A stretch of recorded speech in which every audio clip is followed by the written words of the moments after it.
প্রথমেই গাইস তোমরা কালকের মানে 8 তারিখে প্লে স্টোরে গিয়ে ফ্রি ফায়ার গেমটা 9টা থেকে 10টার মধ্যে আপডেট করে নিও এবং আপডেট করার পর যখনই ফ্রি ফায়ার গেমটা খুলবে তখন আমাদের যে লোডিং স্ক্রিনটা গাইস এরকম টাইপেরই কিন্তু দেখতে লাগবে এবং তারপরে যখনই গেমে ঢুকবে তখন আমাদের যে লবিটা সেটা কিন্তু পুরো ওয়াটার থিমের উপর করে দেবে, তোমার পেছন দিয়ে এরকম টাইপের মাছ কিন্তু চলাচল করবে। বলো কি তুমি সত্যি বলছো? হ্যাঁ গাইস, আরো কিছু অসম্ভব জিনিস সামনে দেখতে পাবে। তো এরপরে গাইস তোমরা বিআর এবং সিএস ম্যাচ যখন স্টার্ট করবে তখন গাইস বিআর ম্যাচের এখানে এই ছবিটা দেখতে পাবে এবং সিএস ম্যাচের এখানে এই ছবিটা দেখতে পাবে। তো এরপরে গাইস তুমি যখন বিআর ম্যাচটা স্টার্ট করবে তখন এই লবিতে চলে আসবে। আর গাইস ভুল করে তুমি যদি তোমার বিআর ম্যাচের লোড আউট বা ক্যারেক্টারটা নিয়ে আসতে ভুলে যাও সেক্ষেত্রে গাইস এই লবিতে দাঁড়িয়ে তুমি কিন্তু এবার থেকে ক্যারেক্টারও কিন্তু চেঞ্জ করে নিতে পারবে। তো খুবই সোজা, এখানে ক্লিক করবে, তারপর তোমাদের সামনে সমস্ত লোড আউট গুলো চলে আসবে, তার ভেতর থেকে একটা সিলেক্ট করলেই কিন্তু হয়ে যাবে। তো এরপরে গাইস তুমি যখন বিআর ম্যাচে এন্ট্রি নেবে তখন গাইস আমাদের যে প্লেনটা সেটা কিন্তু এরকম টাইপের হয়ে যাবে, যেটা কিন্তু পুরোপুরি ব্লু ওয়েল থিমের উপর করা হবে এবং তারপরে তুমি যখন এখান থেকে নামবে তখন গাইস আমাদের যে ব্লু জোনটা সেটা কিন্তু এরকম টাইপের ওয়াটার থিমের উপর কিন্তু করে দেওয়া হবে এবং গাইস আরো একটা জায়গা যেটা দেখতে পাচ্ছ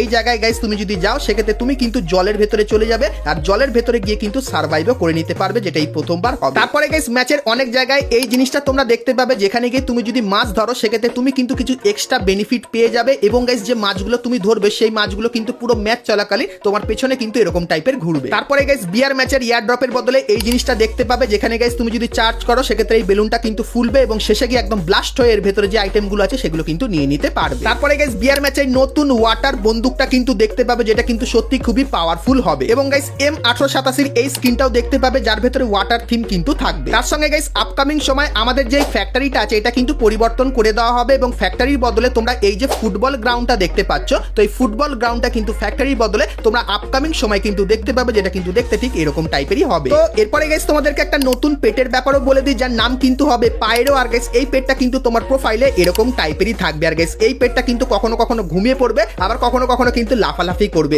তো আপডেটের পর এই পেটটা তুমি কিন্তু তোমার প্রোফাইলে দেখতে পাবে, তার সঙ্গে লবিতেও কিন্তু দাঁড়িয়ে থাকবে আর এই পেটটাকে তুমি যে কোনো জায়গায় কিন্তু নিয়ে যেতে পারবে। আর এই যে পেটটা, এই পেটটার কাজ কি তোমাদেরকে বলে দিই। তো এই পেটটার কাছে গেলে তুমি ডিটেলস দেখতে পাবে যে তুমি কতদিন টানা একদম গেমে লগ ইন করেছো সেটা কিন্তু এই পেটটা দেখাবে। আর তুমি যখনই টানা গেমে অনেকদিন লগ ইন করবে যেরকম 50 থেকে 100 দিনের মতো, সেক্ষেত্রে গাইস এই পেটের যে এভলিউশন ভার্সন, তো ইএক্সপি বেড়ে বেড়ে পেটটার যে অন্যান্য ভার্সনগুলো সেগুলো কিন্তু বড় হতে থাকবে আর সেগুলো কিন্তু দেখতে ঠিক এরকম টাইপেরই লাগবে। এবং গাইস তোমরা যত বেশি লগ ইন করবে গেমের ভেতরে টানা সেক্ষেত্রে এর কিন্তু একটা আলমারি টাইপেরও কিন্তু থাকবে যেখান থেকে কিন্তু কিছু স্পেশাল গিফট কিন্তু পাবে, যেরকম দেখতে পাচ্ছ মাথার এই ক্যাপটা কিন্তু একে পরাতে পারবে এবং গাইস তারপরে এই যে কিছু অ্যাক্সেসরিজ আছে এগুলো কিন্তু পরাতে পারবে। তো এই পেটটা গাইস আপডেটের পর কিন্তু অটোমেটিক তোমাকে দিয়ে দেওয়া হবে আর গাইস এই পেটটা ব্যবহার করে তুমি কিছু আইটেম নিতে পারবে পেটের জন্য এবং গাইস কতদিন তুমি লগ ইন আছো টানা গেমে সেটাও কিন্তু দেখতে পাবে এবং গাইস তোমার বন্ধুরাও কিন্তু সেটা দেখতে পেয়ে যাবে। তো এরপরে গাইস তোমাদেরকে সোশ্যাল মিডিয়া